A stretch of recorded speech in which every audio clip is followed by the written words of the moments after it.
big repeat? You want to do the whole thing twice? Yeah, why not? Let's do it. We're having a blast. Okay. So with repeats, With repeats, and then a big repeat. and no repeats at the end. What? No repeats. Wait. So With repeats. with repeats, and then the second time through, No repeats. no repeats. Man, let's do No, let's do repeats. Yeah. Let's keep playing it. So I'll go about 1, 2, 3.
What's our time looking like? 11 minutes. To go?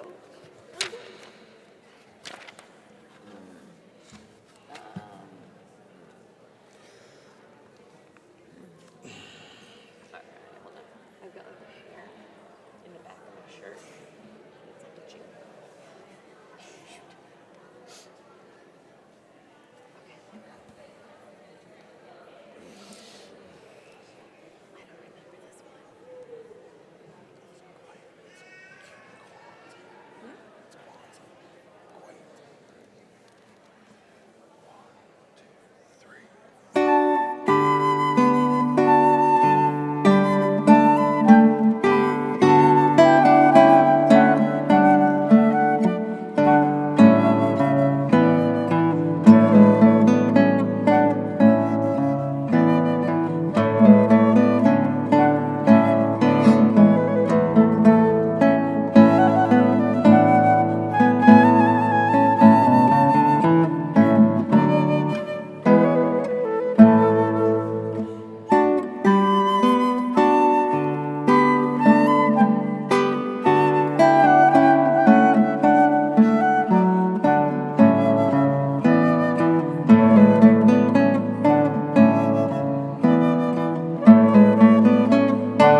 Whatever. Yeah, we'll come back to it for you. Okay. Let's do this one long. That puts Okay, right now. on top. That should put us right on top. Okay, good. So this one goes all the way back to the top of the first Yeah, spot. right. The second time through, No no repeats, repeats. right. Right. That up was pretty close. And then I have Sam Martini might be best. Anyway, let's go Close take our enough. time.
16.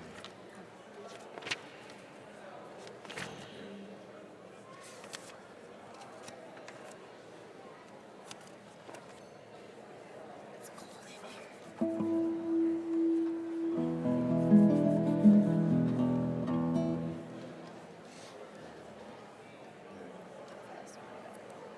Pretty slow. Oh, you're doing 16. 6. 1, 2, 3.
Give me an A real quick.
may be seated.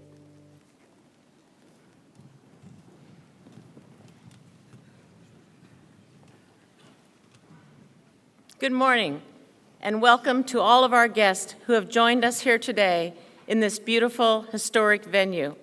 Continued evidence that our school, the Virginia Tech Carilion School of Medicine, is tightly woven into the fabric of our community. Here, we will celebrate today the commencement ceremony of the Virginia Tech Carilion School of Medicine, honoring our 5th graduating class, the class of 2018, and my final opportunity to preside as president and founding dean. Welcome, Virginia Tech Carilion School of Medicine Board of Directors, faculty, staff, and students, friends and family of our students, and every other special guest here today, because every one of you is special. Every person here has been invited because you have contributed something to make this day possible. Perhaps you were involved with the initial discussions between Virginia Tech and Carilion as these two prestigious organizations and their leaders came together as a public-private partnership to create our school. It is hard to believe that it has been over a decade since that announcement on January 3rd, 2007.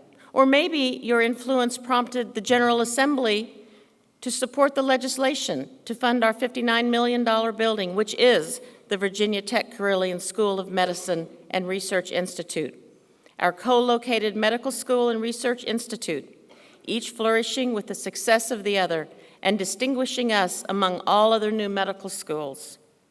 You might even have contributed to the design, construction, or outfitting of our beautiful purpose-built edifice. Now we are watching daily the preparation of the site for a new research and educational building to enhance our Riverside campus here in Roanoke, the result of House Bill 1344, signed in law by former Governor Terry McAuliffe.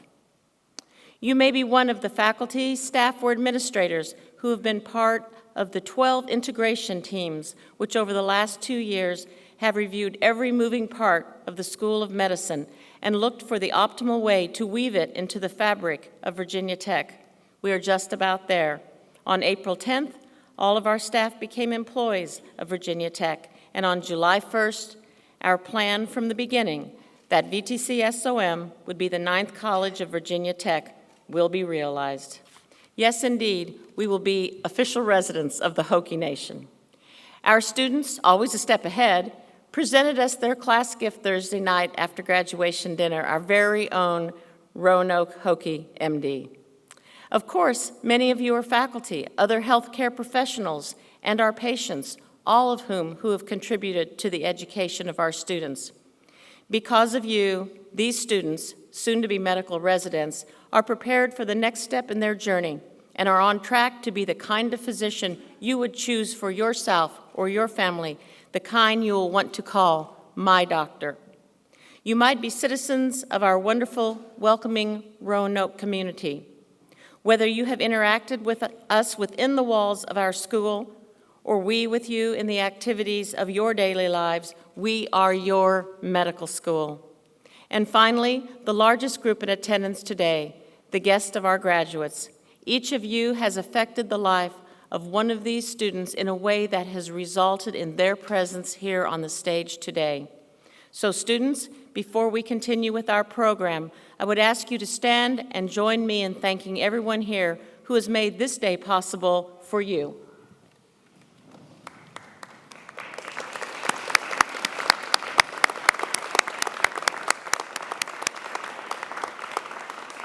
You may be seated. Thank you. Now to begin our formal program, it is my great pleasure to introduce Dr. Sydney Smith, 2017-18 Chair of the Virginia Tech Carilion School of Medicine Board of Directors. Dr. Smith is Professor of Medicine in the Division of Cardiology at the University of North Carolina at Chapel Hill. He is a Virginia Tech alumnus who received his medical degree from Yale. He completed his internship, residency, and cardiology fellowship at Brigham and Women's Hospital, Harvard Medical School in Boston.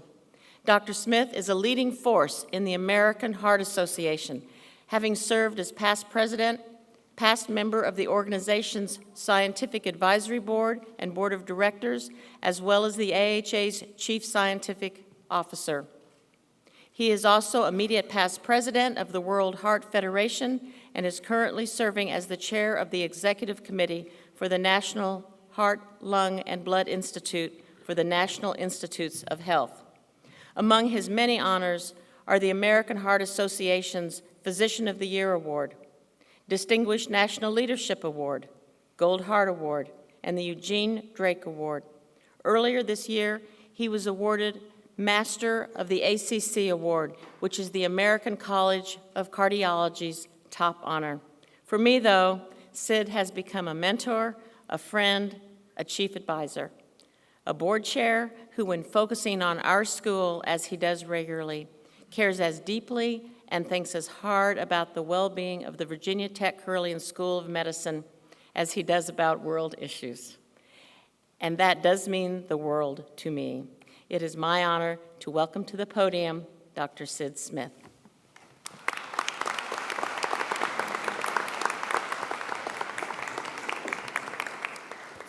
Thank you, Dean Johnson, for the warm welcome and for your outstanding leadership as the founding dean of the Virginia Tech Carilion School of Medicine over the past 10 years. It's a privilege to serve on the board of directors of this outstanding school. Hard to believe that this is Virginia Tech Carilion School of Medicine's 5th graduating class. While still young, it's quickly become a highly sought-after school, receiving more than 4,000 applications for the 42 positions available each year. The school's innovative patient-centered curriculum is enticing students to come here, and not many schools can deliver a curriculum and problem-based learning style that includes a weekly patient wrap-up. The level of research that's required of students here is also rare among medical schools. And this is the first medical school in the country to form a department of interprofessionalism. This is an innovative idea which I believe has tremendous potential to contribute to future progress in healthcare. All of this in addition to outstanding faculty, staff, and of course, the students and alumni. The Virginia Tech Carilion School of Medicine is clearly on the cutting edge of educating the next generation of compassionate physician thought leaders who embrace the values of lifelong learning and teamwork. As chair of the board of directors, I think I can speak for each of us and say that it's really an honor and privilege to witness the conferring of these hard-earned degrees this morning. The Virginia Tech Carilion School of Medicine Board of Directors, with whom I've had the honor of working 2017 and 2018, are Ms. Nancy Howell Agee, Mr. Nicholas C. Conti, Mr. Warner Dalhouse, Mr. Ben J. Davenport, Jr., Ms. Terry Jamerson, Ms. Carmen Hooker Odom, Dr. Timothy D. Sands, Dr. Karen Ely Sanders, Mr. James R. Smith, Dr. Bertram W. Spetzer, and Mr. Adam Tate, soon to be Dr. Adam Tate, and Mr. Dennis Tracy. Please join me in recognizing Dr. Bert Spetzler, our faculty representative, and Dr. Karen Sanders, Chief Diversity Officer, who are with us today.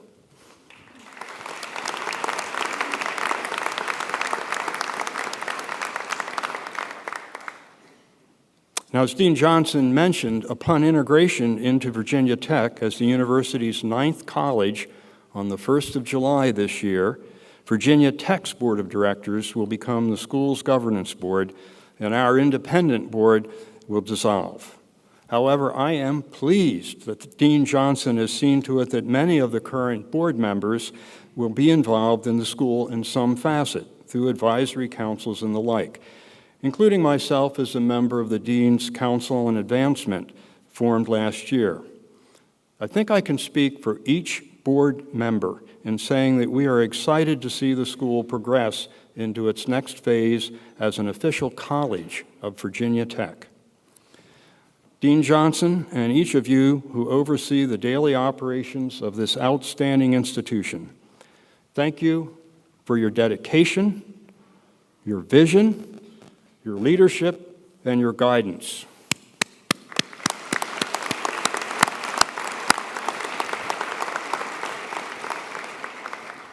Family and loved ones, thank you for your support of these outstanding students.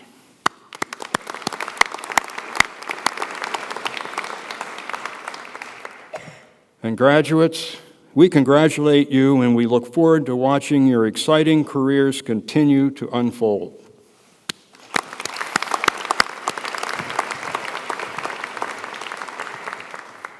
Thank you for your attention.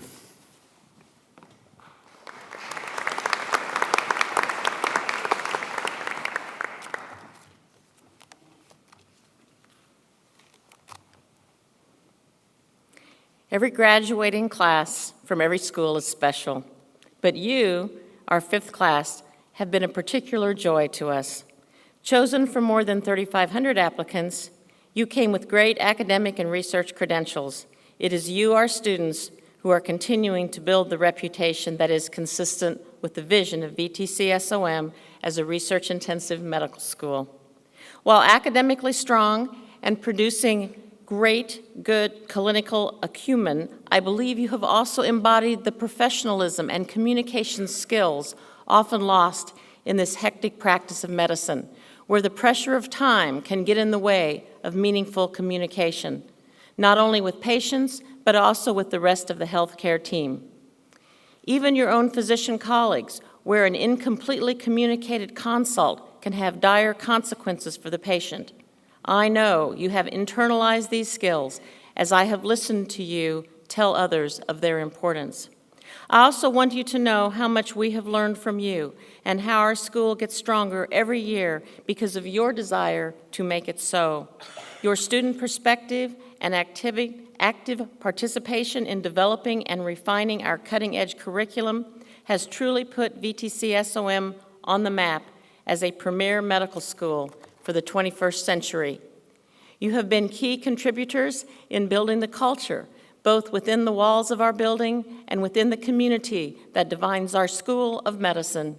Class of 2018, you have indeed met and exceeded our expectations when you beat out that pesky charter class of 2014, whose Step 1 and 2 board score means continued to be a VTC record. You not only exceeded their average Step 2 score, you leaped over it. Take notice here. Every single class of VTCSOM graduates have exceeded the national mean on these tests, but the class of 2018 mean score of 251 is statistically significantly higher than the national medical school mean. We are very proud of you.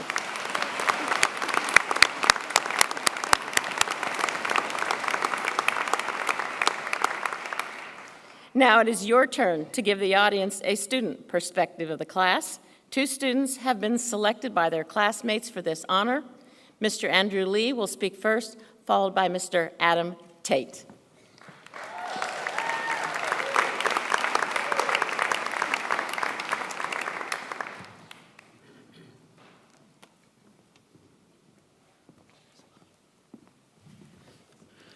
Thank you, Dean Johnson, Dr. Smith, faculty and staff, classmates, family and friends, and the Rona community who have gathered tonight to celebrate the commencement of the future physicians of Virginia Tech Carilion School of Medicine.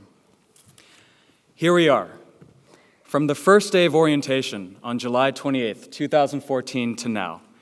That's 1,378 days, 4 Super Bowls, 3 Wimbledons, 2 Taylor Swift albums, 1.5 presidents, and 1 total solar eclipse later, here we are. We made it.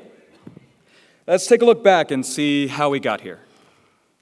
Now, sometime back when we were pre-meds, we all found our ways to the calling that is medicine, whether it was through a role model, life event, or the fact that this was one of the few jobs you could get with a biology degree.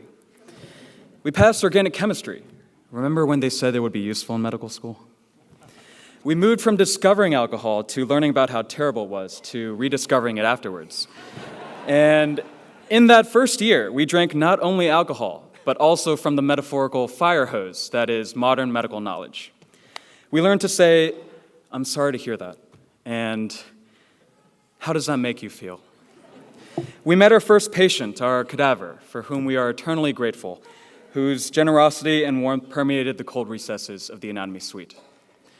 In second year, we drank from the same hose, but now with 2 large-bore IVs in place. One could say we were extremely dedicated in taking our first step into becoming competent, compassionate, standardized test takers. In third year, we caught placentas in a hospital and colds in a clinic. We held retractors in the OR and bladders on rounds. We slept on normal hours on the psych ward and in the dark in the reading rooms. We traced every little lesion on neuroconsult and each hidden track mark in the ER. And somewhere along the way, we got better, smarter, more confident. We spent time with our patients when no one else could or would, and we saw that even the smallest of actions can make the biggest of differences. I have nothing to say about fourth year. It's absolutely incredible. In a few terrifyingly short weeks, we'll be interns. Much of what we've forgotten from medical school will come rushing back firsthand as we run down the halls, tachycardic, short of breath, mildly demented, palms are sweaty, knees weak, arms are heavy. There's vomit on our white coats already, patient spaghetti. But somewhere along the way, we'll get better, get smarter, get more confident, and most of all, get a paycheck. Yesterday, we were medical students, and a few weeks from now, we'll have one following us around. We're no strangers to challenge. We've done this before, we'll do it again, and we'll do it well. But as bright, driven, and ridiculously good-looking as we are, we couldn't have done it alone. To the beloved family and friends who have supported us every step of the way, we thank you.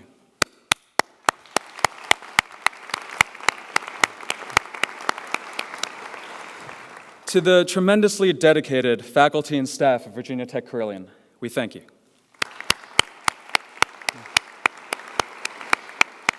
To the wonderfully patient patients of the Roanoke Valley, we thank you.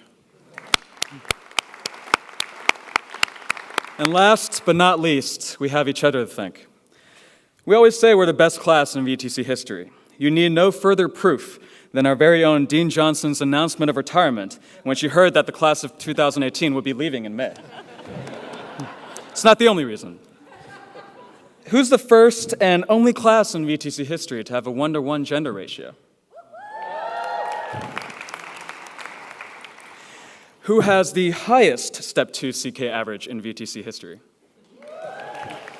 Pretty high Step 1 average, too, I might add.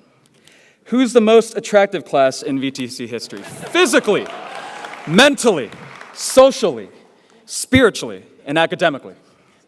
You are. The supportive, the fun-loving, the hardworking, the successful. The most brilliantly talented and motivated group of 40 classmates, friends, and fellow doctors that I've ever met. You are. Here we are, and there we go. Remember what you've achieved, and look ahead to what you'll accomplish. Never forget who you were, who you are, and who you'll become. Your patients are waiting. Thank you.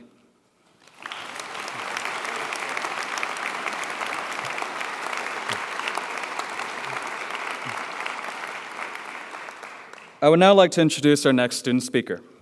He graduated from the school that lost to UMBC in the NCAA tournament. Forgot the name, but the colors are like blue and orange or something. With a degree in anthropology years before Ant-Man joined the Avengers.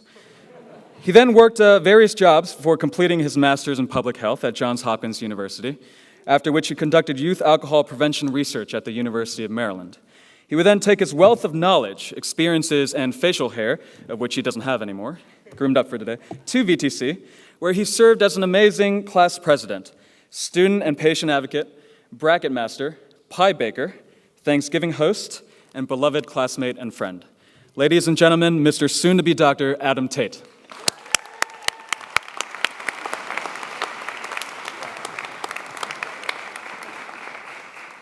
Okay, thank you, Mr. Soon-to-be Dr. Andrew Lee. So I've had the privilege of serving as class president for the last 3 years, and you should all know that, and this is true, that despite that thoughtful introduction, Andrew Lee on 3 separate occasions has threatened to initiate an impeachment campaign against me. So there's that.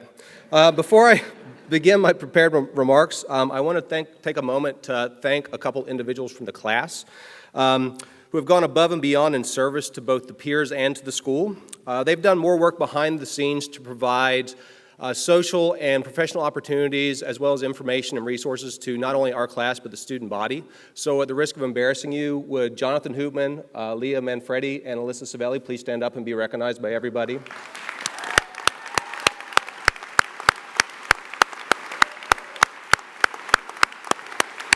They are 3 individuals who I've worked with very closely who usually make me look good when it comes to leadership in the class. And Dr. Lance told us the other day that one person can make a difference in a culture, and they've made such a difference in the culture of our class and the makeup and the way we are and how we interact with each other. So I think it was important to acknowledge them and honor them today. I would also like to take a second again to thank all of our families and friends, as well as the VTCSOM faculty and staff for all the knowledge they've imparted and the guidance they've given us through all these years. So we'll clap for them again. I know we've been doing that a lot. But our initial applause we were lacking because we were still waking up. So we would not have made it to, much less through this journey without our loved ones and all the support that you've provided. And I must say, I would not have survived medical school without my classmates.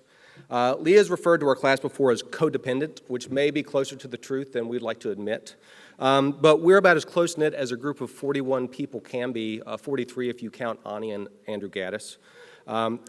So we're the first class to graduate from Virginia Tech Carilion after all the original founding classes had graduated. And being in that position is pretty frustrating in my position because it makes it hard to talk about our class in a way that makes us sound special and as outstanding as we are. But I found a way. So I would like to present to you for the first time the first class graduating from Virginia Tech Carilion School of Medicine who attended an accredited medical institution for all 4 years of medical school.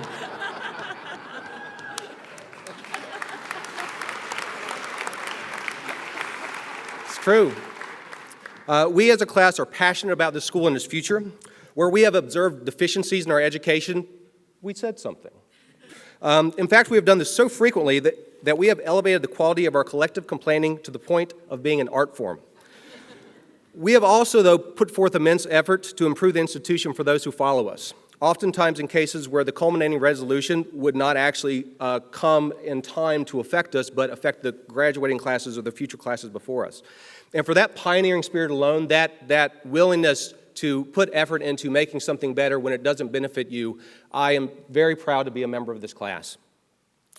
We also know that our education is far from over. In fact, it will never truly be over. Medicine is a job that it's always learning throughout your entire career. Andrew has covered the past 4 years, and so I guess it falls to me to talk a little bit about our future. And this is not an easy task.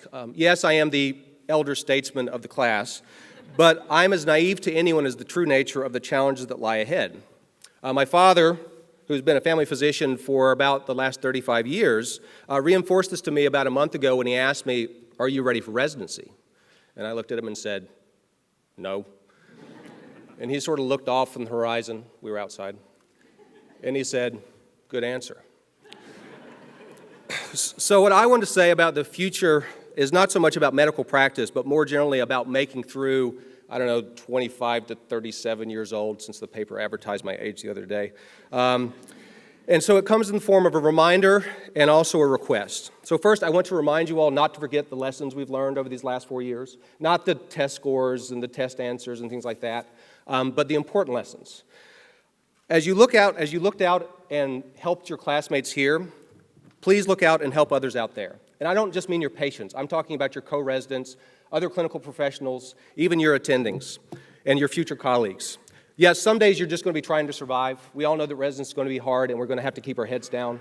But try to remember that you develop a supporting and loving atmosphere, a place where people want to be, when you keep in mind that if you do things like work together, stick up for each other, share resources, switch Oski suites with someone who needs to get out of town early, that these things help create an environment where difficulties become more bearable and even joyful. And we all know this. The hardest rotations that we have, which are internal medicine and surgery, were some of my best memories because of my student team members at that time, Zach and Alyssa. Lesson 2, never stop complaining, but continue to practice doing it thoughtfully, constructively, even sneakily. You got to trick them sometimes. But always respectfully. The squeaky wheel gets the grease, but the painfully obnoxious resident can be replaced.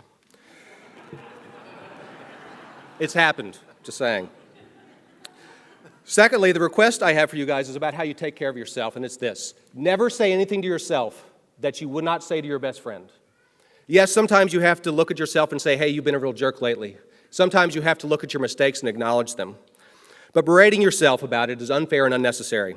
It's difficult for any of us to not be self-critical, given the choice we've made is medicine, but do your best to be one of your own best friends. I count all of you among my friends.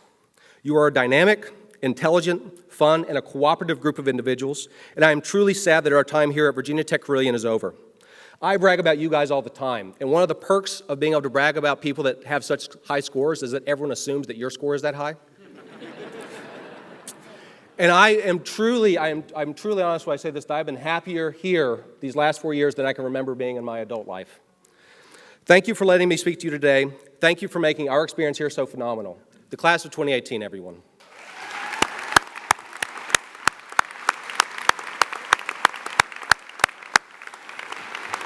All right. And now it's my pleasure to introduce the Virginia Tech Carilion faculty speaker for today's graduation ceremony, selected by our class for this purpose. Dr. John Sweet completed both his undergraduate and medical education at the University of Virginia, Wahoo Wah, and carried out his residency training in internal medicine at the Wright-Patterson Medical Center on the Wright-Patterson Air Force Base in Greene County, Ohio. He served first as a second lieutenant, then captain, and then a major in the United States Air Force until June of 2000, at which time he came to the Carilion Clinic, first as the Assistant Director of Internal Medicine Education, then Program Director of the Internal Medicine Residency Program until October of 2011. He has also, and most importantly, been an Associate Professor of Medicine for the Virginia Tech Carilion School of Medicine since January of 2009. Just a glance at Dr. Sweet's CV shows that he has held many leadership positions and won countless awards, but rather than listen to them, I would tell you instead about his importance to our class. Dr. Sweet is one of the most popular attendings among Virginia Tech Carilion medical students. His enthusiasm for teaching, his compassion for his patients, and his overwhelming cheerfulness are what make him such a special medical educator. He is, in fact, a legend. How do I know that he's a legend? Well, there's a story about Dr. Sweet that many in my class have heard and passed around, but when I tried to track it down, everyone said I wasn't there, this other person was there, and they can tell you the story. And so that's how you define a legend, when no one actually can remember who is there. And what was originally said, but the gist of the story is this. Dr. Sweet, like many other approachable and entertaining attendings, was once asked by a student to describe his worst day of medicine. His reported response was, never had a bad day. Had a bad half day once, but we got that turned around by lunchtime. Ladies and gentlemen, I present to you Dr. John Sweet.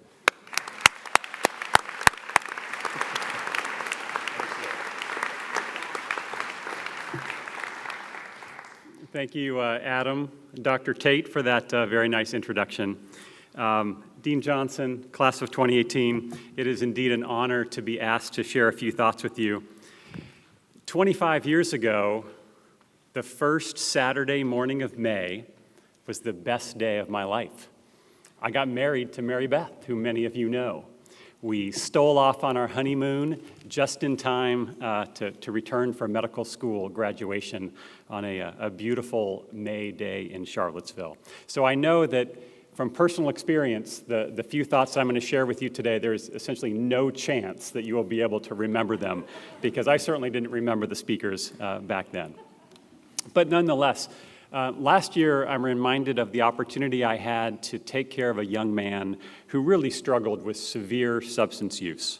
He had a very recent admission for endocarditis, and now he was readmitted to my service for acute encephalopathy and symptoms related to his substance use. His hospitalization was short this time, but I'm certain that I learned more from the care of this patient than did the residents and the other student on the team, because the outstanding VTC medical student had a passion for taking care of patients struggling with substance use and for effectively engaging these patients in community-based substance abuse resources and other mental health resources. I had been on the staff here at Roanoke Memorial for 17 years, and the medical student had been a clinical clerk for just a few short months. Yet she knew more about and had actually been actively involved in resources I never knew existed. She personally reached out and made the first follow-up appointment for this very high-risk young man to be within hours of his discharge to ensure that he had the opportunity to receive the best care feasible. So thank you, Diana, for making it better.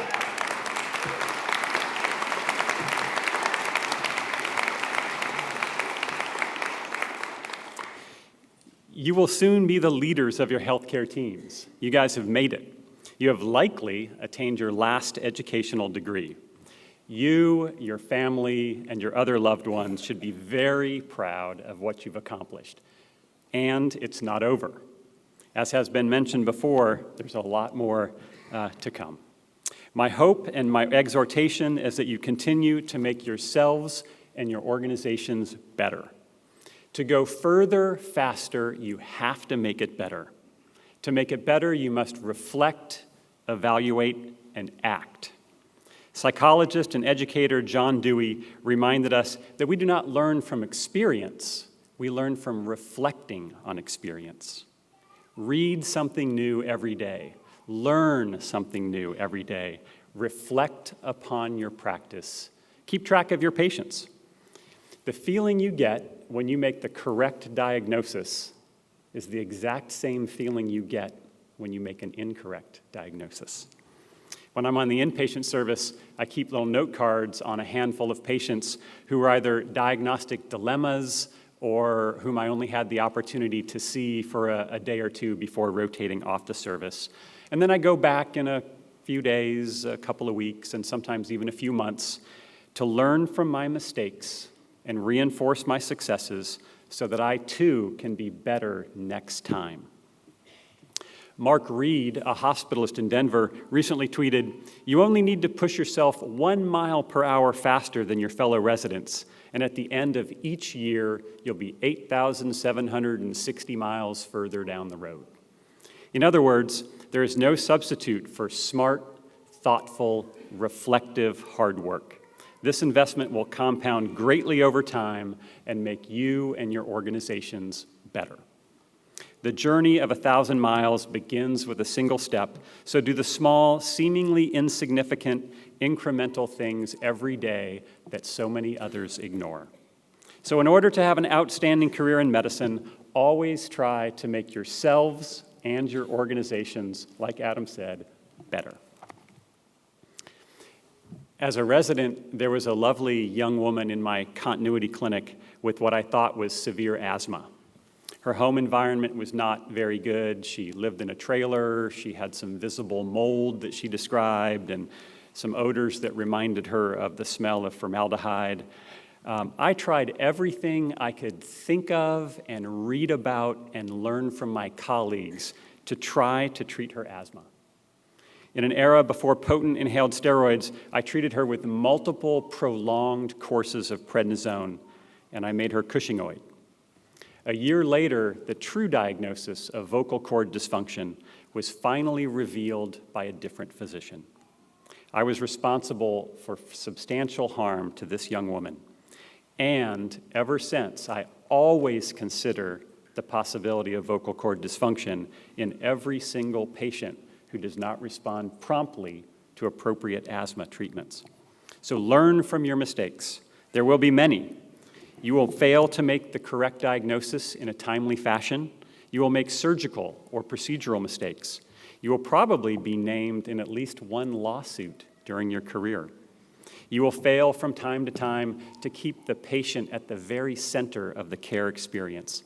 You will hear about this, and you will be hurt and ashamed. But you will learn from your mistakes, and you will become a better physician. Steve Jobs failed at Apple the first time around. He lost his company, he learned, he got it back, and the rest is history. At last year's Berkshire Hathaway annual meeting, Warren Buffett highlighted some of his biggest fails in the previous couple of decades, such as missing Amazon and Google. He made it crystal clear that there will be more misses in the future and that he learns more from his mistakes than from his successes. Winning is a poor teacher and failure motivates. So in order to have an outstanding career in medicine, learn from your mistakes, teach others about them, and strive to never make the same mistake twice.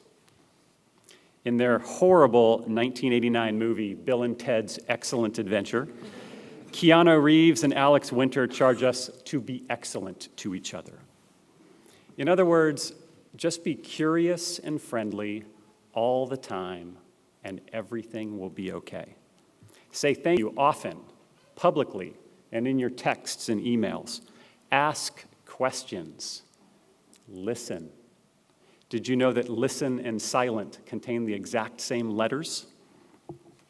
A couple of years ago, I had the opportunity to serve as the interim chair of our Department of Medicine, and I got to see firsthand the results of the adage, lose your temper and you lose. Some physicians are simply unable to follow Bill and Ted's excellent advice. These folks can have an unnecessarily challenging career in medicine, so it's good to practice. One of my favorite speakers, John Ortberg, said last year, every time you are with somebody, you're giving them a little yes or you're giving them a little no. We either will the good, that's a yes, or we will the bad, that's a no. And one of his mentors, Dallas Willard, wrote, every contact with a human being should be one of goodwill and respect, with the readiness to acknowledge, make way for, or assist the others in suitable ways. So, in summary, in order to have an outstanding career in medicine, always strive to make it better, learn from your mistakes, treat everyone with goodwill and respect, and say thank you often. Congratulations, class of 2018. It was indeed an honor to work alongside you, and thank you.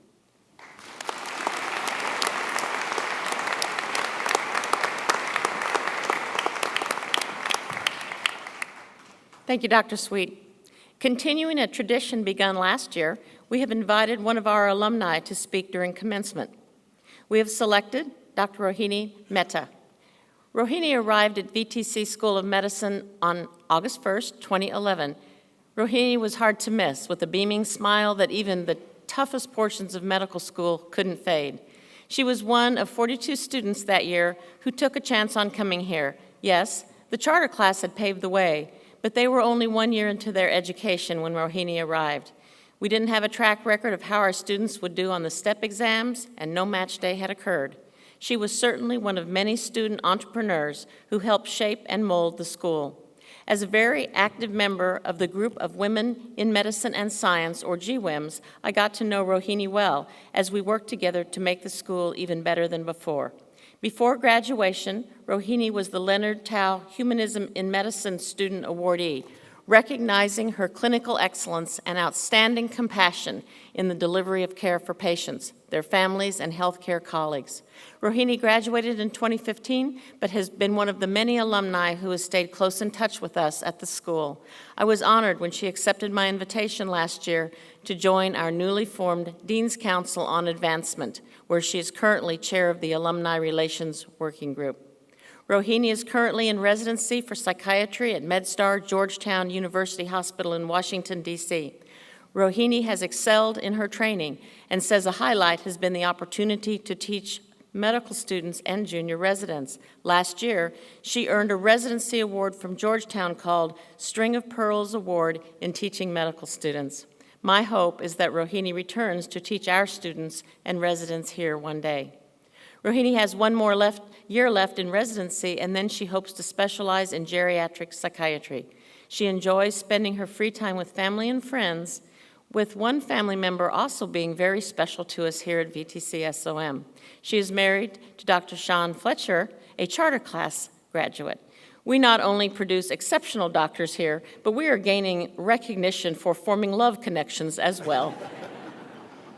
I know the class of 2018 can agree to that, as about a quarter of them have partners who are VTC alums or students. Rohini received her undergraduate degree in pharmacology from McGill University. I am thrilled to welcome back Dr. Rohini Mehta. Rohini.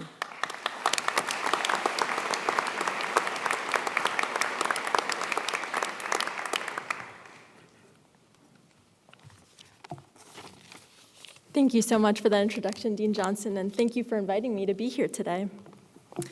I want to start by saying what a privilege it is to be here to congratulate VTC's newest class of graduates in the presence of their closest family and friends. I'm so appreciative of this opportunity and am consistently humbled by the progress this institution makes year after year. I have no doubt in my mind that the class of 2018 will make their VTC family very, very proud. I want to take this opportunity today to talk to you about the road that lies ahead, the transition from medical student to physician. Now, I know most of you on this stage are experiencing a strange mix of emotions. If my memory serves me, it's something like this simultaneous excitement, sense of accomplishment, and even a sense of relief. How does that sound to you guys? Good. Well, I encourage you to celebrate this day fully. No reservations. You deserve it. But I also want to take a moment to acknowledge some of the other feelings you might be having, maybe some of the less pleasant ones, like nervousness, worry, and trepidation. For starters, if you are experiencing that, it's 100% normal. In fact, it can be beneficial. A healthy dose of respect for the huge responsibility you are earning today will be protective, not only for your careers, but for your patients. You will double and triple check every order you write. You will come in early and stay very late. You will be on your toes, finding mistakes and working quickly to correct them. You will get praise. You will feel good. You'll strive to be the very best you can, not only for your patients, but for yourself. And as incredible as it feels to have the sense that you're excelling, I hate to say it, but it won't always feel that way. We have all chosen different specialties, and no matter what you chose to pursue, I can assure you, you will at some point feel overwhelmed and underprepared. I remember vividly knocking on the doors of my first patients, introducing myself as their doctor, and feeling like a fraud for doing so. Even with praise from senior residents and attendings, I remember thinking, phew, I fooled them again. I couldn't help but think maybe I had made it this far by mistake. Now, some of that worry is going to fade in time, but some of it won't. Recently, when a grieving wife who was losing her husband to cancer was understandably irritated that yet another doctor was coming into the room to ask questions, asked me, "Do you guys even know what you're doing?" My stomach sank as I thought, sometimes I don't know. This is imposter syndrome, a phenomenon whereby even the most highly trained can feel like charlatans. Medical education in many ways fosters these feelings of inadequacy, as we are trained to acknowledge what we don't know and seek help. It's almost like the more you learn, the more you realize you have left to learn. I'm bringing this up today because this is important to talk about. It's so common in our profession, and only by sharing these experiences and normalizing this fear will we work to combat it. So I want to share another story with you today. I was at the end of a long day when I was paged by a member of the nursing staff to evaluate a patient that seemed out of it. I made my way over to that side of the hospital and entered a room to find an elderly man in bed. He wasn't answering basic questions, and on further inspection, I noted a slight facial asymmetry. Now, for the medical students, physicians, and other medical professionals in the room, you know that a new onset facial droop is a very foreboding sign. Once again, I felt overwhelmed and underprepared. How was I, alone, here and now, going to handle this daunting situation? Now, some of the best clinical advice I've ever gotten is that when you're in a code, the first pulse you check is your own. And so I took a deep breath, and I went into autopilot mode. Knowledge I didn't realize I had was coming into play. Quickly, I alerted the nursing staff to call stroke code, and we ended up getting the man who desperately needed this care what he needed quickly. All I required was the confidence in myself to know that I could get the job done. And you all have knowledge and capabilities beyond what you think you are capable of. It's just in times of need where these become evident. Graduates, my wish for you is that when you do find yourself in a situation like this, you recall this one simple message. You earned this degree. You know what you're doing. You earned the respect of your community. Family and friends in the audience, I hope you remind our graduates of this too. Class of 2018, you are in the unique position of having 4 full alumni classes ahead of you, some of whom have already made the transition from resident to fellow or attending.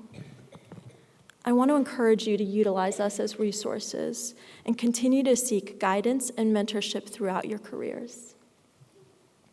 What's more, in the blink of an eye, you will be the senior residents, the attendings, and the leaders of our medical field. I want to encourage you to be an ambassador for the VTCSOM, spreading our reputation for molding bright, empathetic, and talented leaders far and wide. I feel honored to serve as an alumni member on the Dean's Council on Advancement, which allows me to give back to the institution that gave me my career in such a meaningful way. But that's not the only way to stay involved with VTC. For example, together with my husband, Sean, a VTC charter class alum, we've had the pleasure of hosting fourth-year medical students interviewing for interview spots for residency in Washington, D.C. through the Alumni Host Program. Now, what we lack in square footage, we make up with excitement and enthusiasm for staying connected to our VTC community and our alma mater. I encourage you to find your own way of staying connected to VTC and making us a part of your personal and professional lives. Trust me, it will serve you well in the future. I think what distinguishes VTC graduates is our innovative spirit. You will do remarkable things, each and every one of you. I'm confident in that. You didn't make it this far by mistake. You made it this far because of your hard work. I'm also confident that no matter what challenges come your way, you will handle them with respect and professionalism. Once again, I encourage you to continue to seek consultation with our VTC alumni peers and other leaders in the medical field. We did not graduate from medical school without the help of a community, and I am thrilled that you soon will be joining the VTC alumni family. Congratulations to the class of 2018.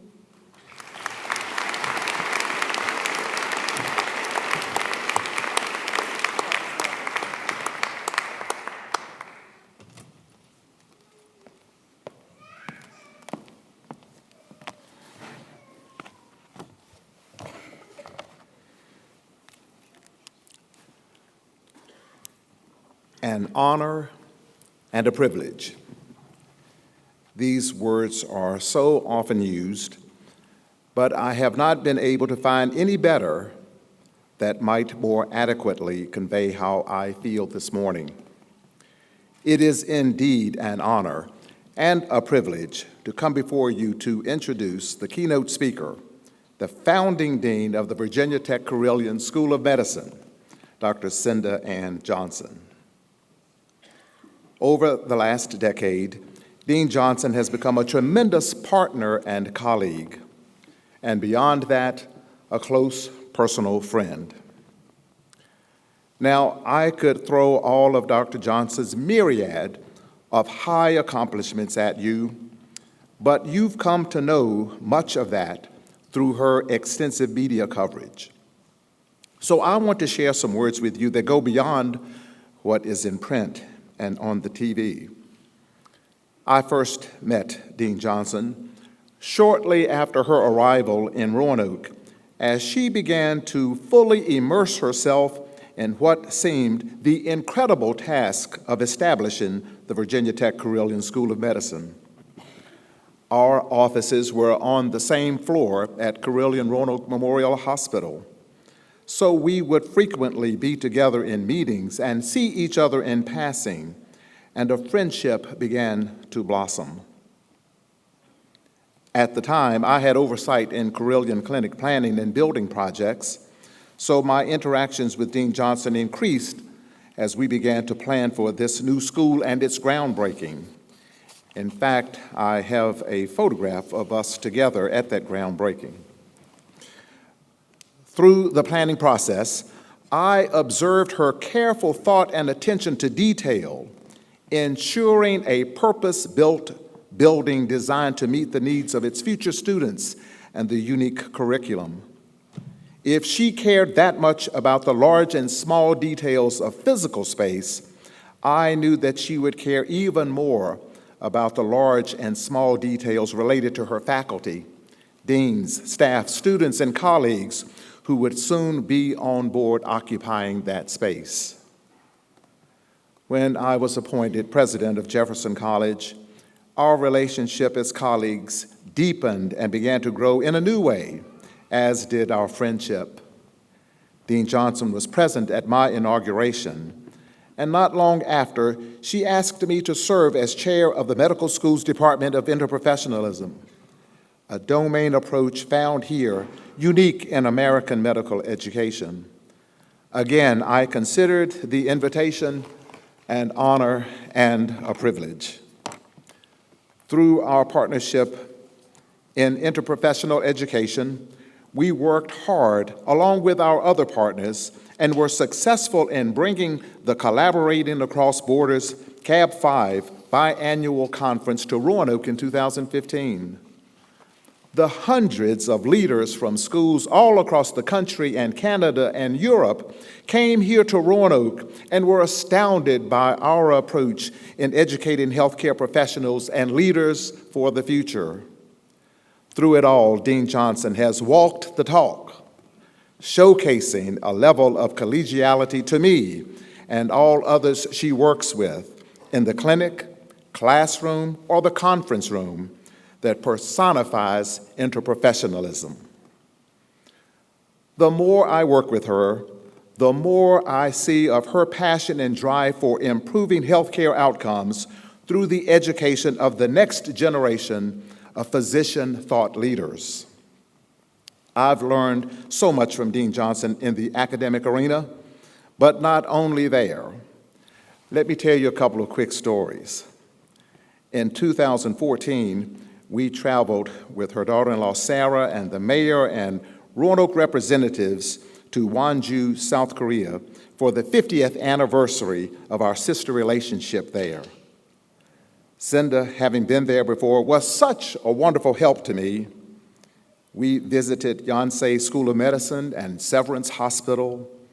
We would be at fantastic restaurants, and often I found myself asking her, "What's this?" And she would tell me what it is as I would try it. At other times, I'd say, "What is this?" And she would say, "NL, you don't want to know, just eat it." Oh, and another thing, she got me out of trouble with my wife, Sylvia. Once again, I had put an ink pen in my shirt pocket without the cap.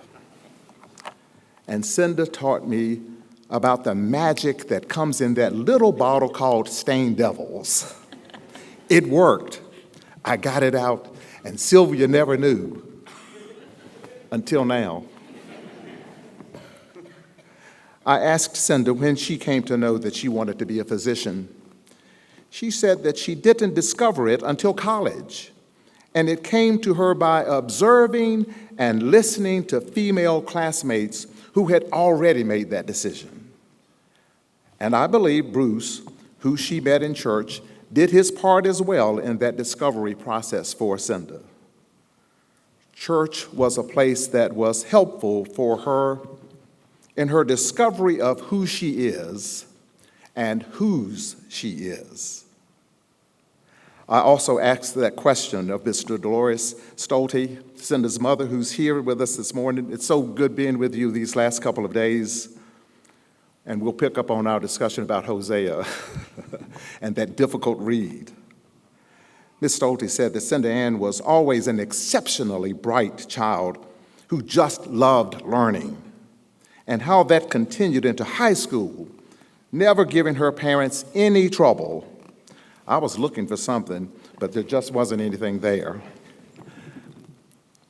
She said in high school, Cinda Ann would talk to her and her father, the late Mr. Stolte, about conversations she was having with her guidance counselors about some of the career fields that she was considering.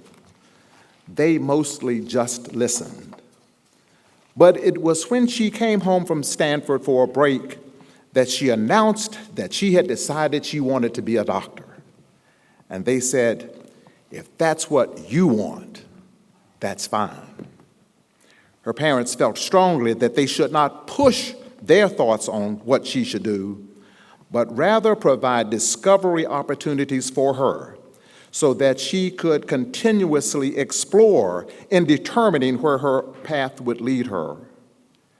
She made that life-changing decision to pursue medical school, which launched the beginning of her illustrious and fantastic journey as physician, residency director, professor, department chair, leader of national medical boards, and becoming the founding dean of this fine school of medicine. So that is my take on Dean Johnson, beyond what you've likely heard and read about her.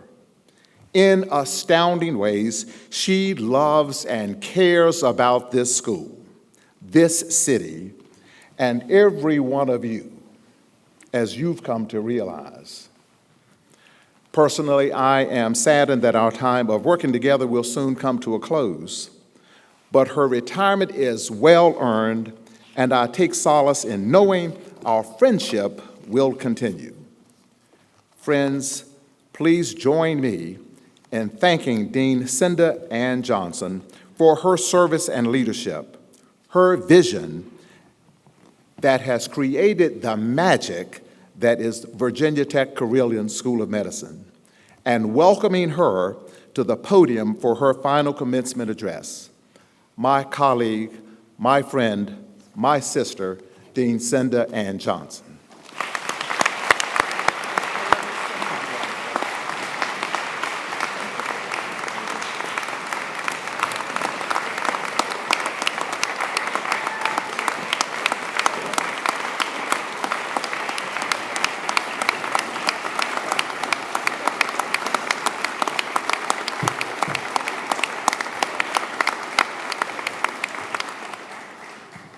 Thank you so much, and thank you, my friend NL.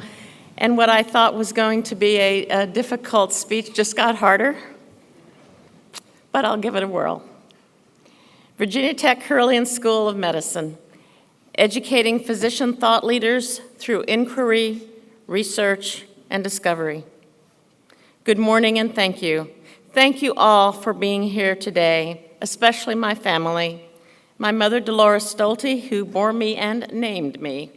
Together we are missing my father, Cecil, who died 8.5 years ago. My husband, Bruce, not on the stage for the first time as he semi-retired last year, stepping down from his role of founding Associate Dean of Faculty Affairs. Elder son and daughter-in-law to be, Kevin and Megan Prohaska. younger son Andrew and his wife Sarah Olia, and their nearly 2-year-old Conrad, who honored us today by agreeing not to be here for commencement, but he will be happy to receive you in the reception. They have joined me for my final graduation as the founding dean and president of VTCSOM. Physician thought leaders, that is it. Well, nearly, but a bit more. Our graduates will be physicians with outstanding clinical skills and significantly enhanced research capabilities who will remain lifelong learners. Previously, I was dean at East Carolina University. I learned a very valuable lesson there about a mission-driven school. ECU, which graduated its first class in 1981, focuses on primary care and rural medicine. The decisions that are made are always made with the mission in mind. For over 35 years, they have kept their eyes on the prize. Other schools stood up in the same previous era of new medical schools did not. ECU alone remains. Our mission is different, but it has been the focus of all that we do. Ed Murphy, former CEO of Carilion Clinic, who sadly died prematurely October 2017, and Charles Steger, previous president of Virginia Tech, gave me 3 specific charges for starting the medical school: small class size, research-intensive medical education, and problem-based curriculum. We, too, have kept our eye on the prize. And with the retreat I held in the first few weeks of my tenure here, we used these charges to craft our mission statement, to educate physician thought leaders through inquiry, research, and discovery. That mission drives the choices we make, who we select for our class, who we teach, how they teach, what is taught. It drives our value domains: basic science, clinical science, research, and interprofessionalism. These are the foundational elements of our school. They drive our physician thought leader concept. Our outcomes to date are unparalleled: 4,000 applicants per year, with 75% of the applicants meeting our academic bar, exceeding the national mean board scores known as Step 1 and 2 in every class, every time, the first school in the country, or anywhere for that matter, to have a department of interprofessionalism. We are intentional about teamwork across the health professions. And in research, here we are untouchable. We have no rivals. To date, our students have presented their work 295 times, locally, nationally, and internationally, authoring 65 peer-reviewed papers in which they are first authors 41 times. They have been selected for 12 research fellowships, including the very highly competitive Fulbright Scholar Program and the Howard Hughes Medical Research Fellowship. But perhaps most importantly, every class can boast 100% match to residency.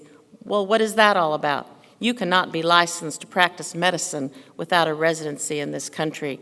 The national match in 2018 included 37,000 applicants who competed for only 31,000 available positions. Every graduate of VTCSOM has matched to a residency position. That is the pinnacle of success in this competitive era.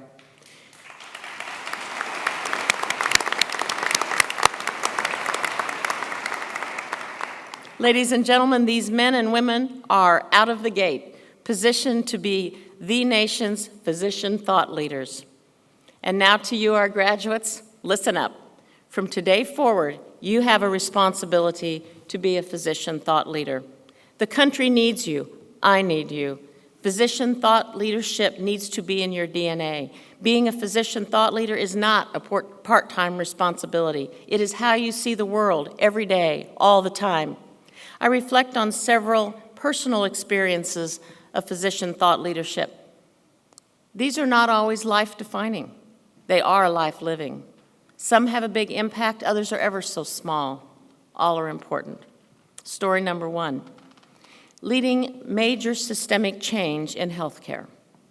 After the fall of the Soviet Union, the U.S. Agency for International Development, USAID, awarded contracts to various entities, most frequently medical schools, to renew the healthcare systems of these newly independent states. The small rural Republic of Kyrgyzstan was paired with the University of Kansas Medical Center, being the only medical school in a very rural state. Bruce and I were physician faculty at KU. There was much to be done in Kyrgyzstan, but Bruce and I took the lead in working with the Kyrgyz government to change the healthcare system to one which was primary care-based, from a model which was so specialized that the patient would be admitted to a specialty-specific hospital most closely matching their presumed disease and would be transferred to a different hospital if the primary diagnosis changed. This reorganization was required in order for the World Bank to give healthcare dollars to Kyrgyzstan. They eventually received the money, and they used it wisely. Story 2. Opportunities for thought leadership are not always about your specialty of training. 2 major examples come to mind. I had been invited to be a member of a team working under the auspices of the National Kidney Foundation to produce evidence-based guidelines for the treatment of chronic kidney disease, known as CKD. A result of our work was the definition of 5 stages of CKD. As a family physician, I was the only primary care doctor in the group, chosen to represent the generalist practice community who would be the frontline users of these guidelines. Somewhat unexpectedly, the definition of these 5 stages became the basis for describing CKD used to this day.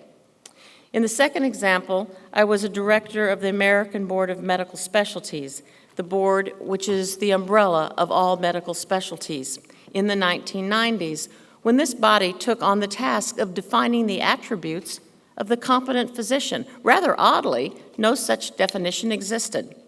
Along with the American Council of Graduate Medical Education, we described 6 competencies: patient care, medical knowledge, practice-based learning and improvement, interpersonal and communication skills, professionalism, and system-based practice.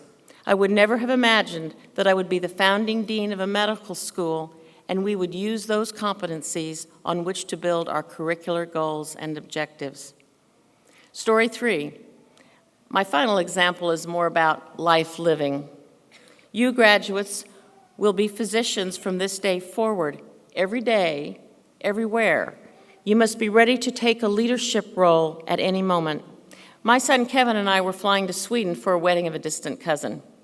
I was trying to catch a brief nap when the need for a doctor was announced overhead. I'd been that doctor on airplanes before, but this time, just maybe somebody else would take a turn. After the second request, I responded along with a Swedish pediatrician. The adult patient who had become unresponsive was Swedish. Both of us, he and I, suspected the patient might be diabetic with a low blood sugar. Trying to time insulin self-administration with meal service on a plane can be challenging. So we treated him with an intravenous load of sugar and water, hoping he would wake up, while the Swedish doctor talked to the patient and surrounding passengers and looked for blood sugar test kits or any evidence that he might be diabetic.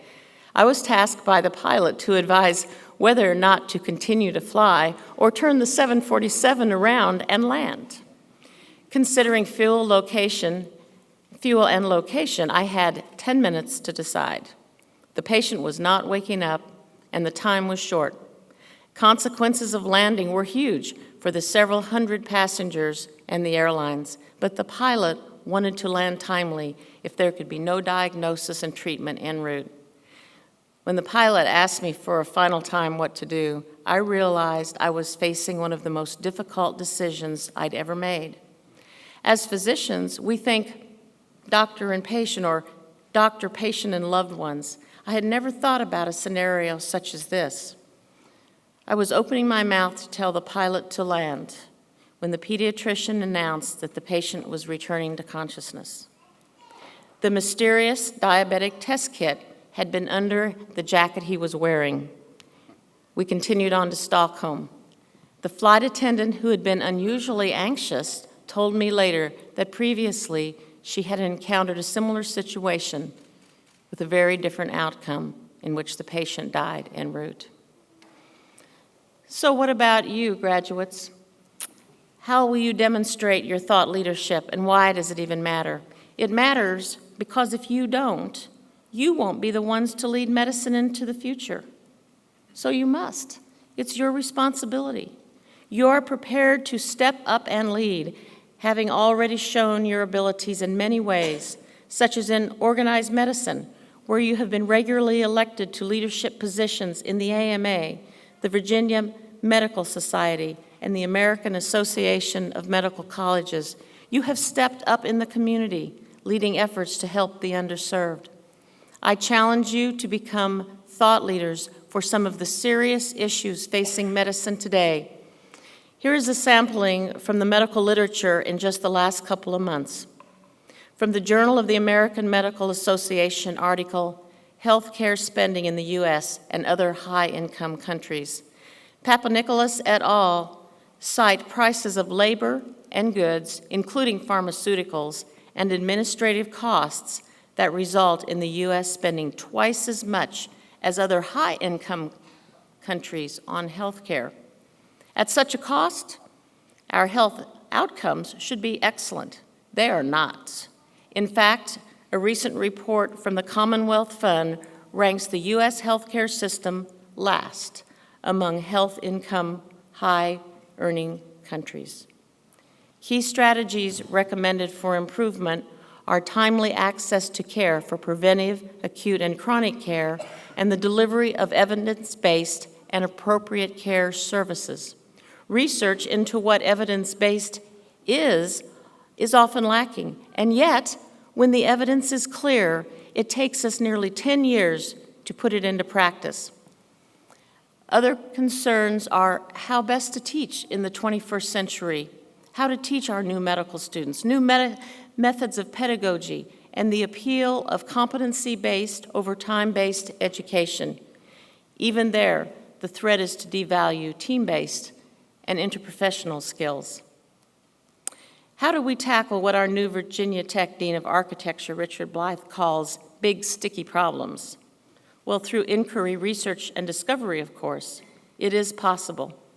As an aficionado of music theater, I find some of my favorite quotes in the music's lyrics, as when Cinderella's fairy godmother sings, and you will be glad I'm only speaking the words, "Impossible, it's possible, impossible things are happening every day." I will close with the heartfelt piece. I knew I'd have to hold this to the end. This is indeed my last graduation over which I will preside as dean.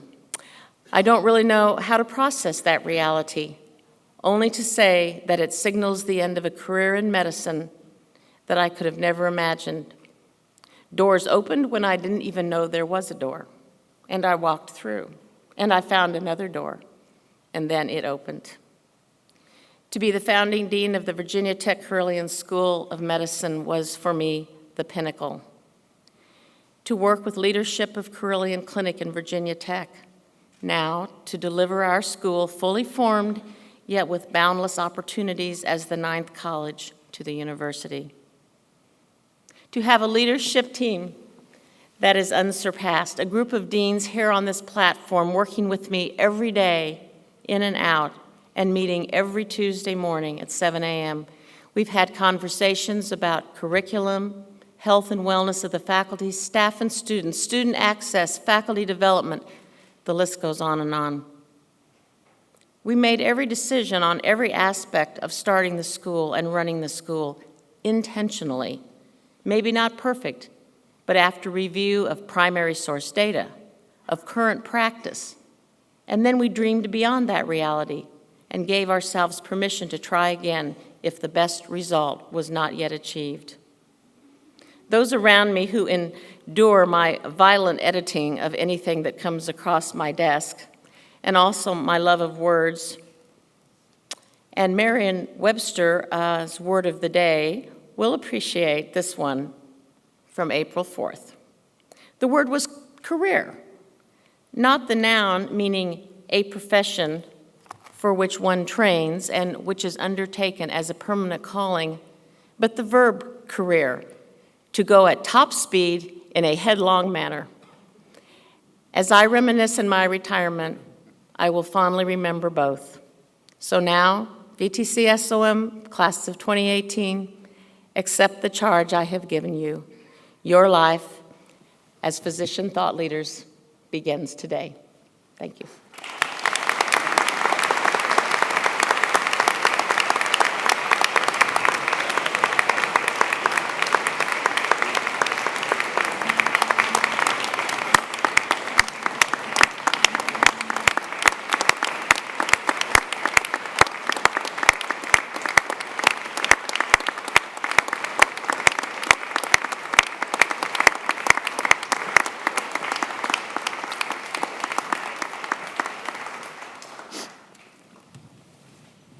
I knew I was following her and didn't even think about having tissues available for myself. I do. Thank you, Dean Johnson. Thank you for those inspiring words. Thank you for your vision and your leadership. And personally, I thank you for your mentorship and friendship. Okay, we've heard from the representatives of the student body, the faculty, the alumna, and finally, our president and founding dean. Today is about celebrating the completion of a 4-year journey for our students. So on to what you all came here to witness. Would the class of 2018 please rise?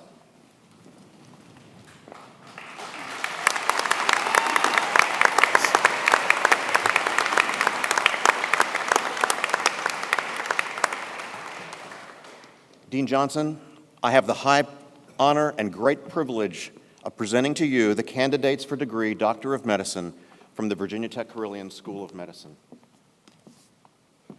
Upon the recommendation of the faculty of the Virginia Tech Carilion School of Medicine, and by virtue of the authority invested in me, I hereby confer upon each of you the degree of Doctor of Medicine with all the rights, powers, and privileges pertaining thereunto.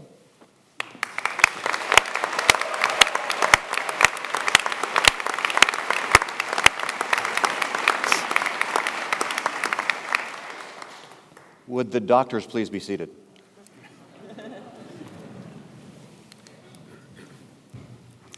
We call these ceremonies commencement for a reason, for graduation marks the end of one thing, but the beginning of yet another.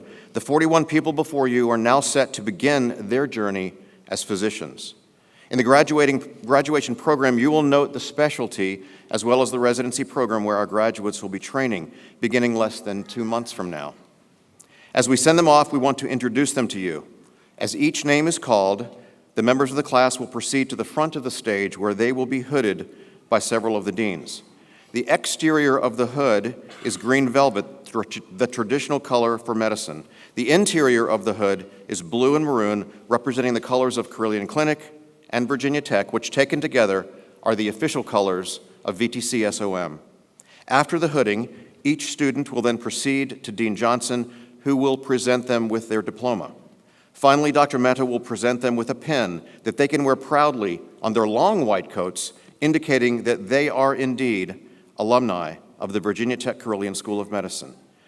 You may take photographs of the hooding, but we ask that you not impede the view of the official photographer who will be taking pictures of the graduates receiving their diplomas.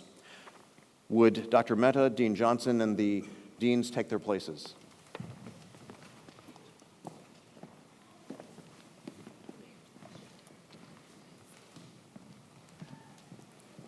Ladies and gentlemen, and Dean Johnson, I present to you members of the class of 2018, recipients of the degree Doctor of Medicine from the Virginia Tech Carilion School of Medicine.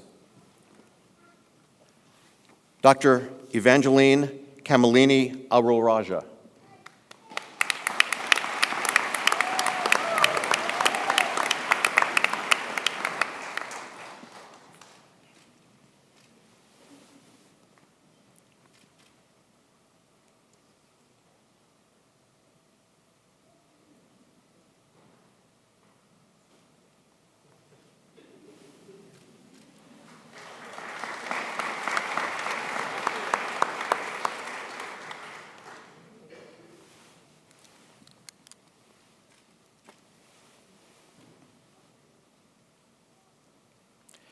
Dr. Jing Chen.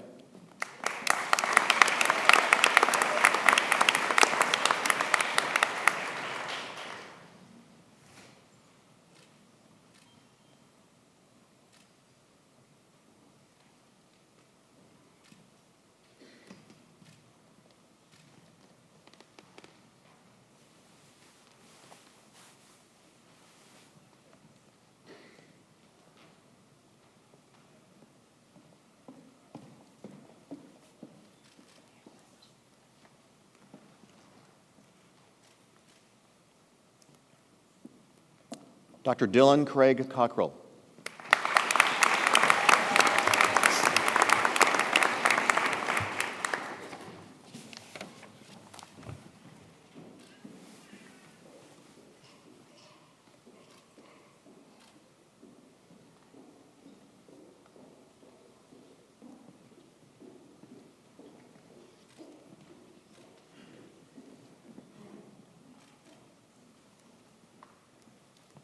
Dr. Rohit Dasgupta.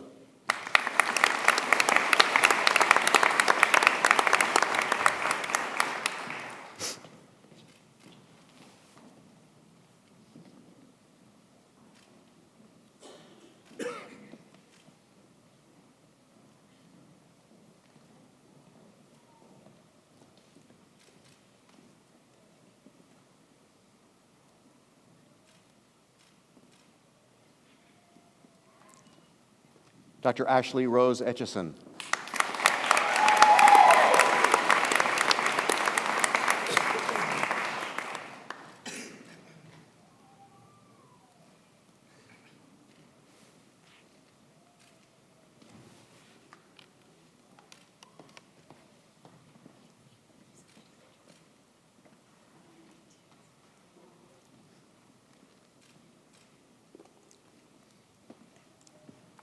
Dr. Scott Cameron Fligger.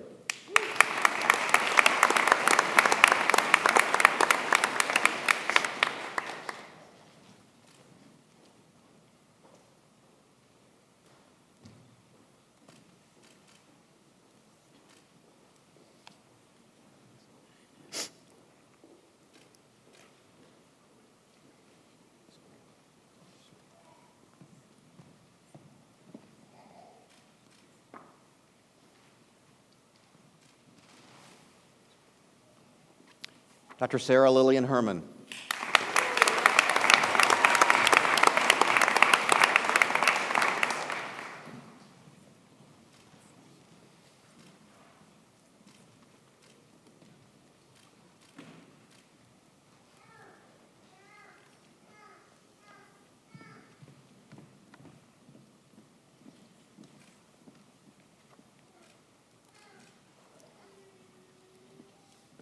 Dr. Jonathan Robert Hootman.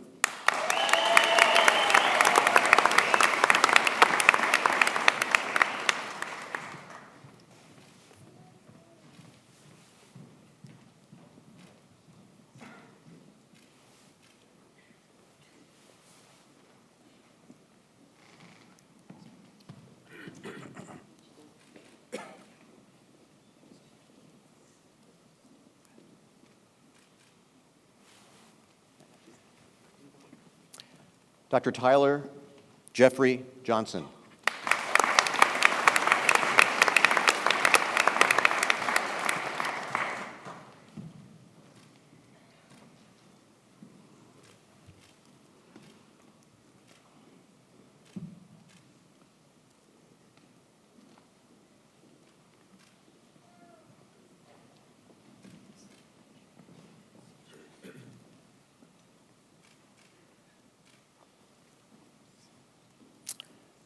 Dr. Annie Joseph.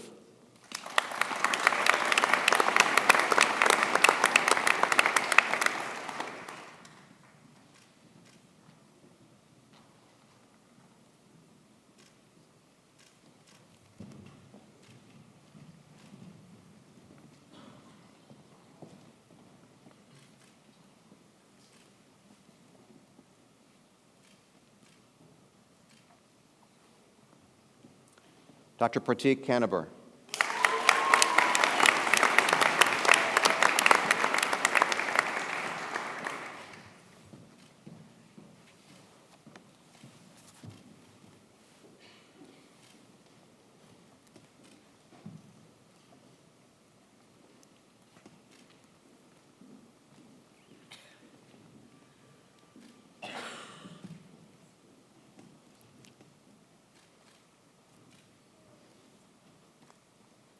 Dr. Mohammed Ibrahim Khan.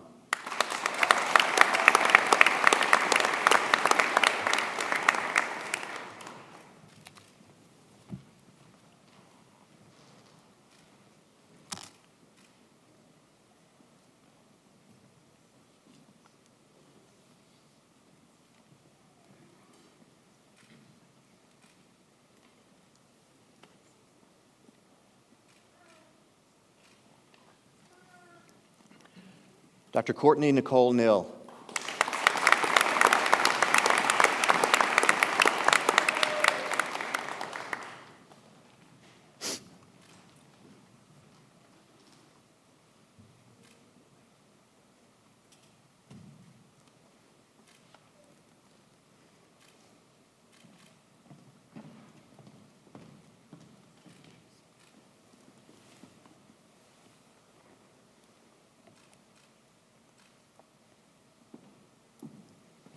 Dr. Vandana Lakshmi Kumar.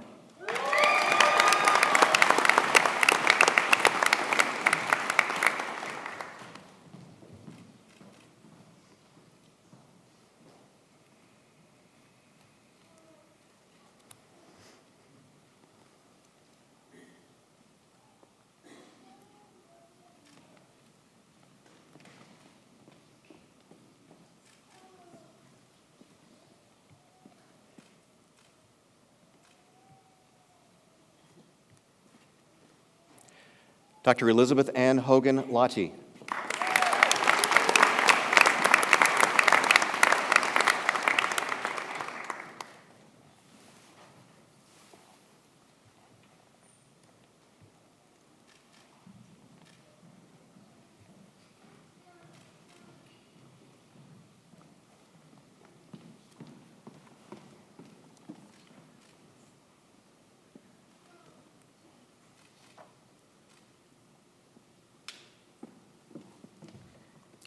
Dr. Andrew Llewellyn Lee.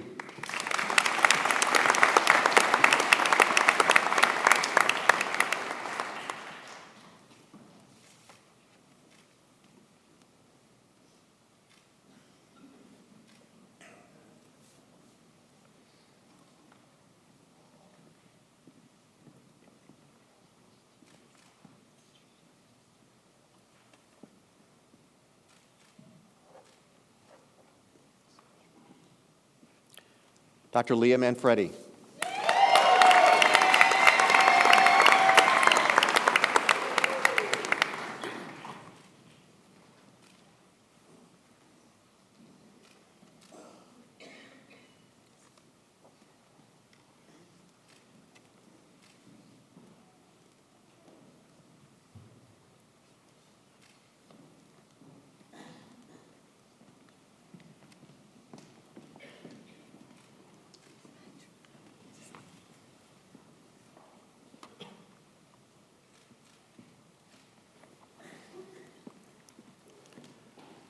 Dr. Kevin Kweku Mensah-Baini.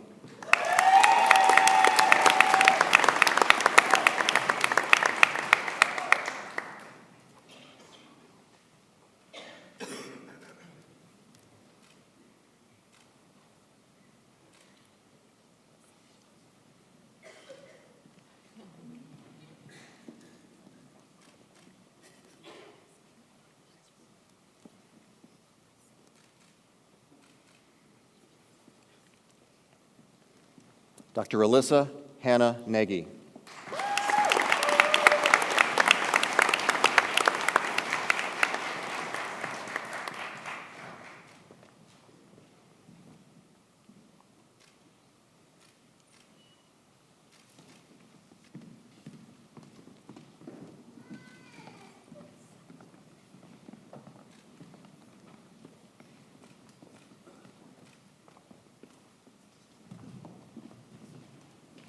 Dr. Alireza Keva Nazemi.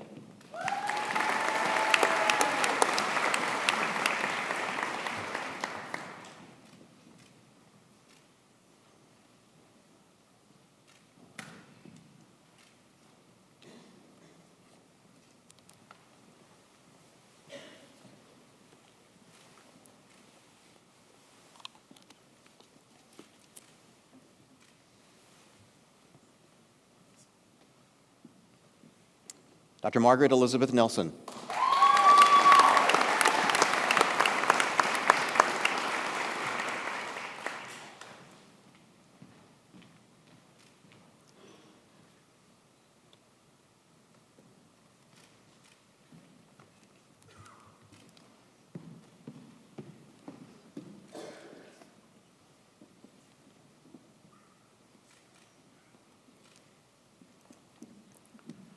Dr. Connor Newman O'Neill.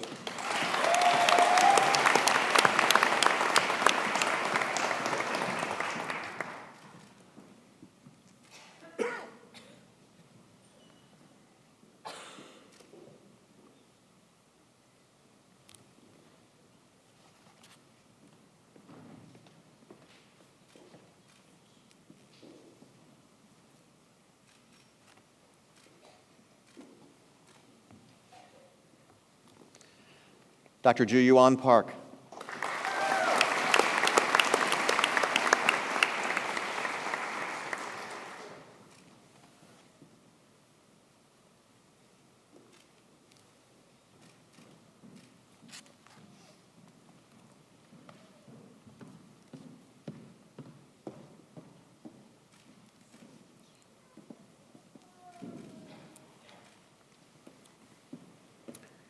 Dr. Alan Vu Phan.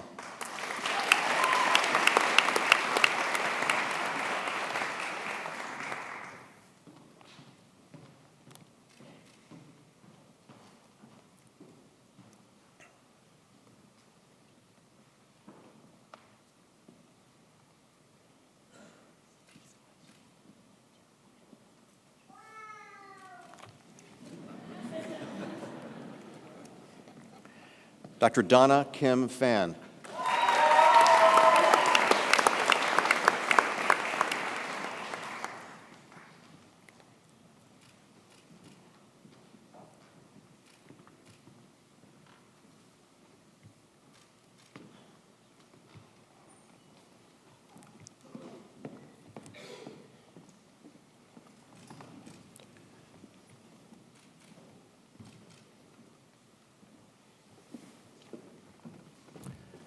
Dr. Venkateshwaran Ramakrishnan.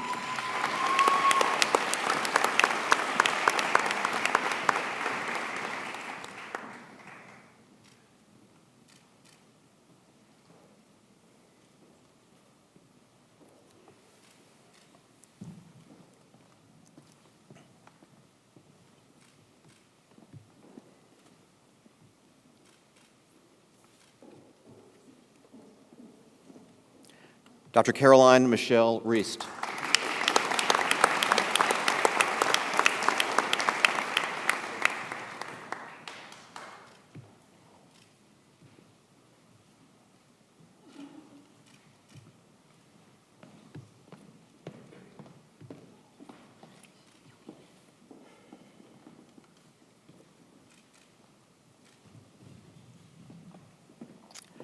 Dr. Matthew David Rich.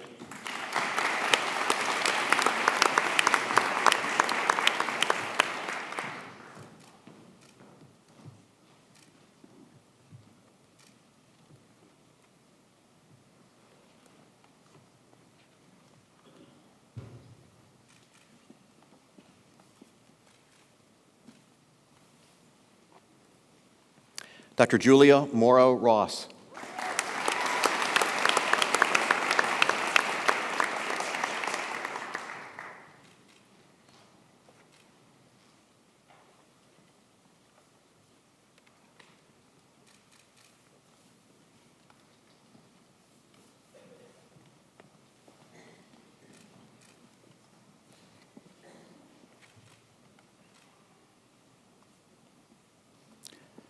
Dr. Parisa Rui.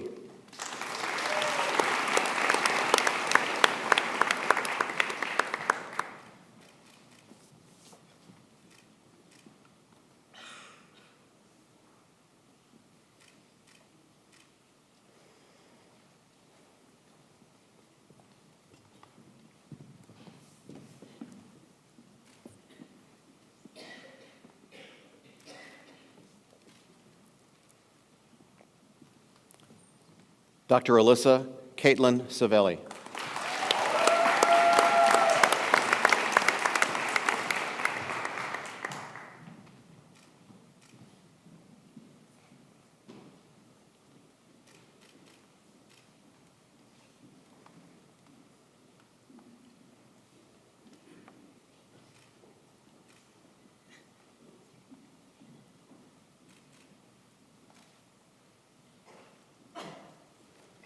Dr. Vivek Singh.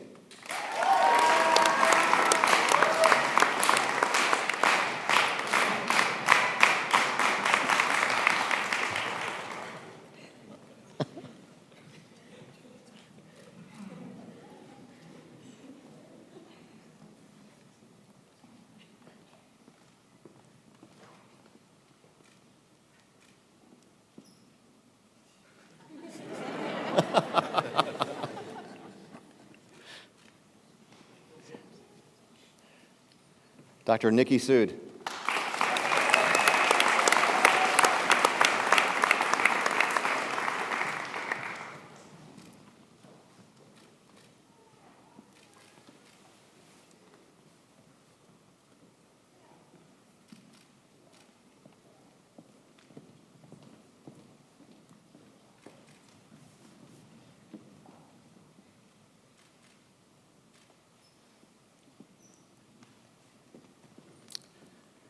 Dr. Catherine Noble Sourbeer.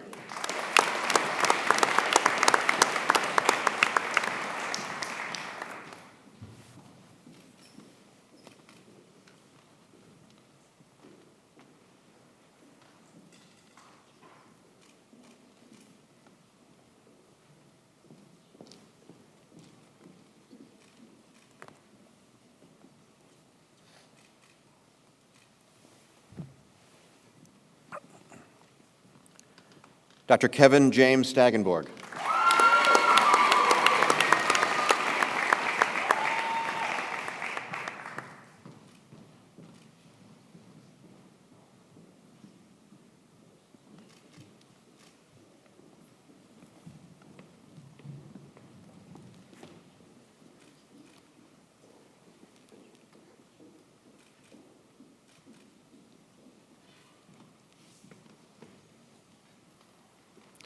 Dr. Elizabeth Ann Sugg.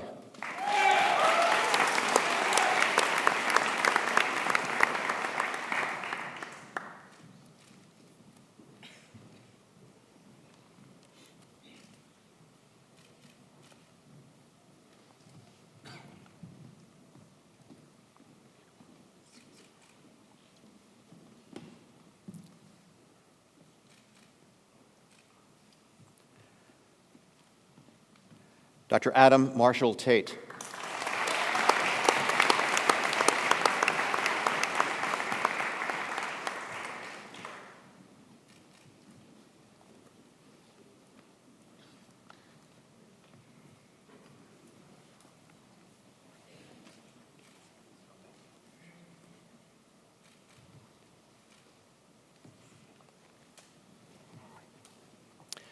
Dr. Nima Allen Vahidi.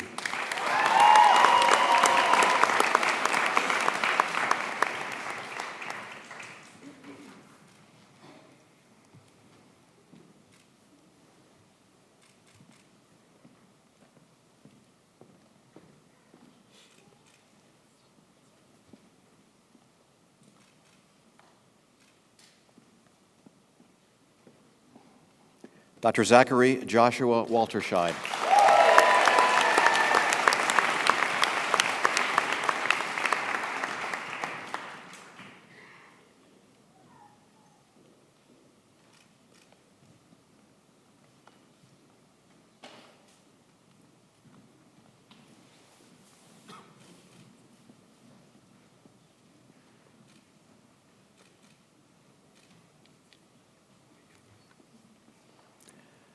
Dr. Casey Lee Whipple.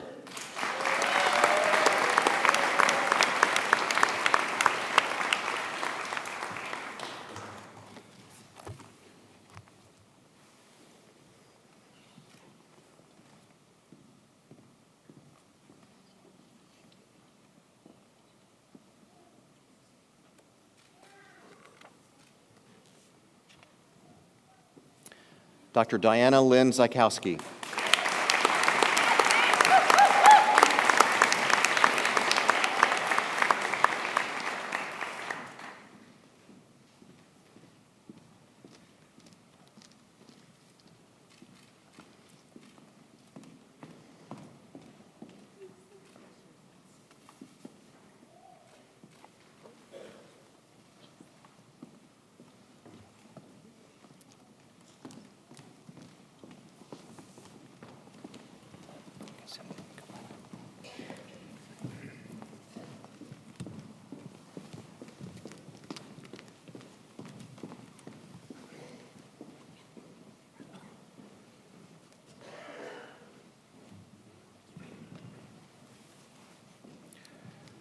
One last time, would the class of 2018 please rise and be recognized?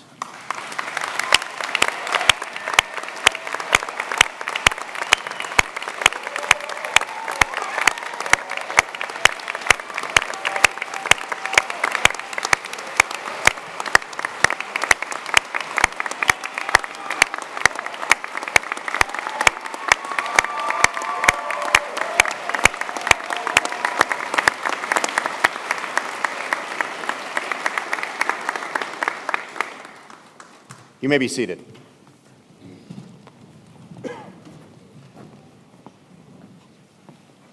Now I would ask Dr. Taryn Schmidt-Dalton, VTCSOM Associate Dean for Clinical Science, Years 1 and 2, to come forward.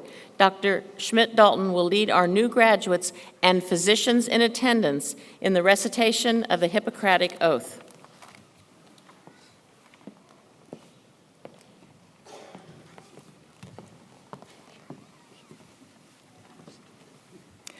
Would all physicians in the audience, including our newest physicians to my left, stand and recite the oath, which can be found on the last page of your program. Okay. I swear to fulfill, to the best of my ability and judgment, and with the support and encouragement of others, this covenant. I will respect the hard-won scientific gains of those in whose steps I walk, and gladly share such knowledge as is mine with those who are to follow. I will apply, for the benefit of my patients, all measures appropriate, avoiding those twin traps of overtreatment and undertreatment. I will practice the art of medicine as well as science, remembering that warmth, sympathy, and understanding may outweigh the use of scalpel or drug. I will not be ashamed to say, I know not, nor will I fail to call in my colleagues when the skills of another are needed. I will remember that I do not care for a patient alone. Rather, I am part of an interprofessional team, all of whom offer their skills to assist the patient care and caring. I will respect the privacy of my patients, for their problems are not mine, that the world may know. Most especially must I tread with care in matters of life and death, recognizing this awesome responsibility must be faced with great humility and awareness of my own frailty.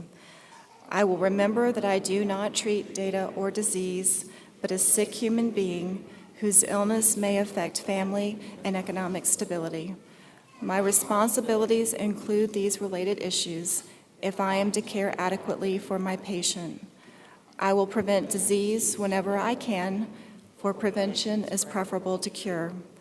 I will remember that I remain a member of society with special obligations to all my fellow human beings, those sound of mind and body, as well as the infirm. If I do not violate this oath, may I enjoy life and art, respected while I live and remembered with affection thereafter. May I always act so as to preserve the finest traditions of my calling, and may I long experience the joy of serving those who seek my help. You may be seated.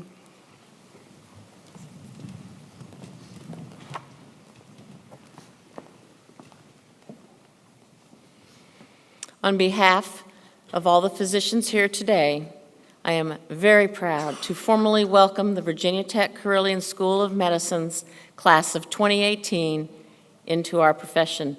Dr. Knight said it might be the last time, but it's not. One more time, please, class, stand.